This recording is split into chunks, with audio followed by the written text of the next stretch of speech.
Thank you, Ms. Bondi, for being here today, and I too would like to welcome your family and friends who are here. Thank you. Appreciated the opportunity to meet yesterday to learn about your priorities and discuss a number of issues that are important to me.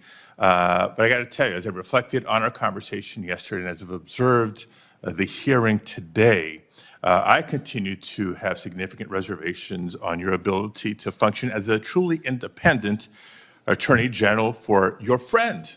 Let's say you keep referring to him, your friend, President-elect Trump. So I hope you can address some of these concerns through your responses to my questions here.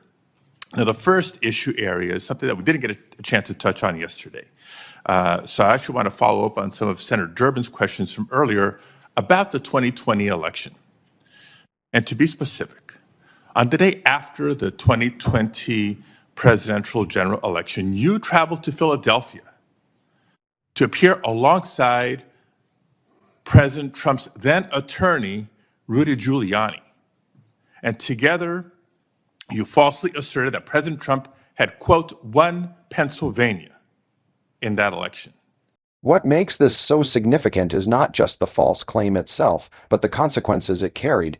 Millions of Americans watching wanted answers, wanted leadership, and wanted honesty during a tense and uncertain period. Instead, what they received was a narrative designed to sow doubt in the democratic process. That act of standing next to Giuliani, amplifying the idea of a stolen election, wasn't just a passing statement. It was part of the foundation of the big lie. That would later spiral into widespread conspiracy theories, court battles, and even the violence of January 6th. For someone seeking to become the Attorney General of the United States, the nation's top law enforcement officer, that history cannot be ignored. Think about the weight of the words spoken that day. When someone with political standing and credibility makes a false declaration, it resonates differently than if it were coming from a random voice on the internet.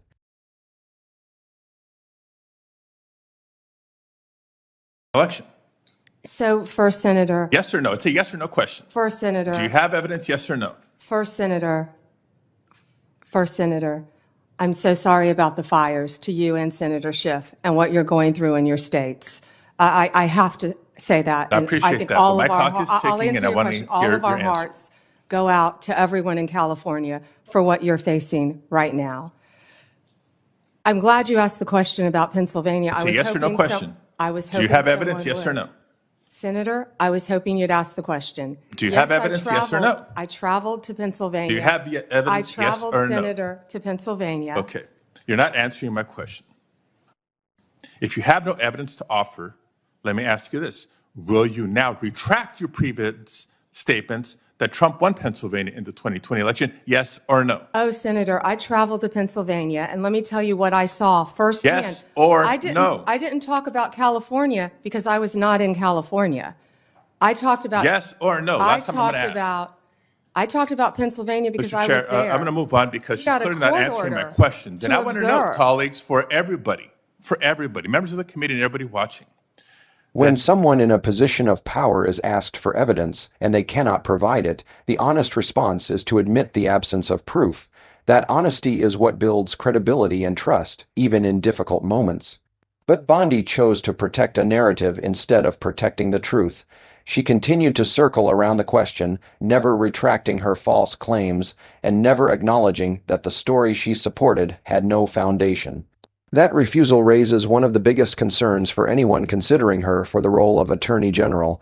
If she cannot answer a basic question with honesty now, how can she be trusted to uphold the law impartially when the stakes are even higher?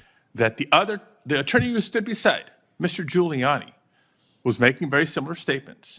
And he has since been disbarred from multiple jurisdictions for making these false claims about the 2020 election in court.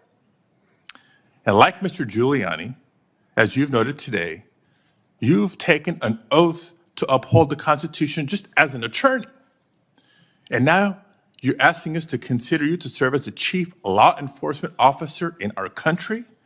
So it's imperative, Ms. Bondi, that you subscribe to facts and evidence and not politically convenient conspiracy theories. Your job will be, your job will be to protect voters and election workers, not to undermine and dox them. Now, I know that earlier you agreed that Joe Biden is in fact president, but many of the president-elect's inner circle continue to spread the big lie about the 2020 election. Then we'll move on to a different topic, because I know Senator, that's one you were that you're obviously speaking. not comfortable May with. I speak?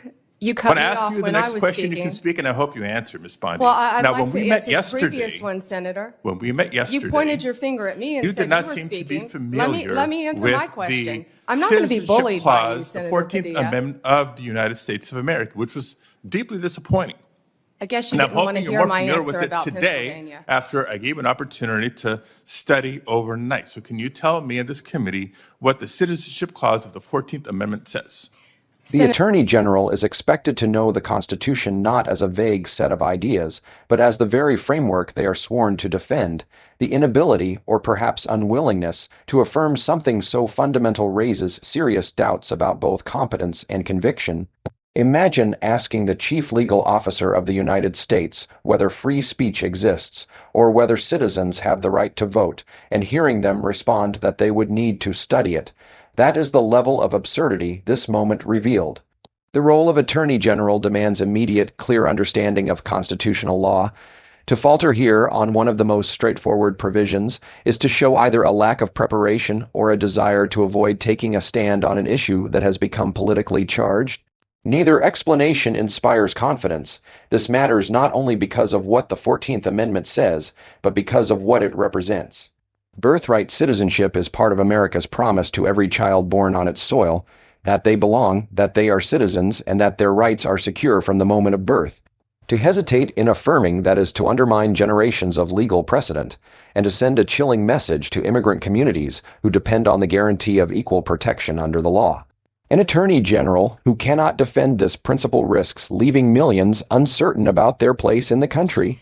Senator, I'm here to answer your questions. I'm not here to do your homework and study for you. If I am confirmed as You're Attorney the one General, asking for a confirmation hey, vote, you ma'am. cut me off. Can I please finish? What does the 14th Amendment say? Senator, the 14th Amendment, we all know, addresses birthright citizenship. I've been a state prosecutor. I've been a state AG. I look forward to, even given your remarks today, working with you and the people of California if I am confirmed as the 87th Attorney General of the United States of America.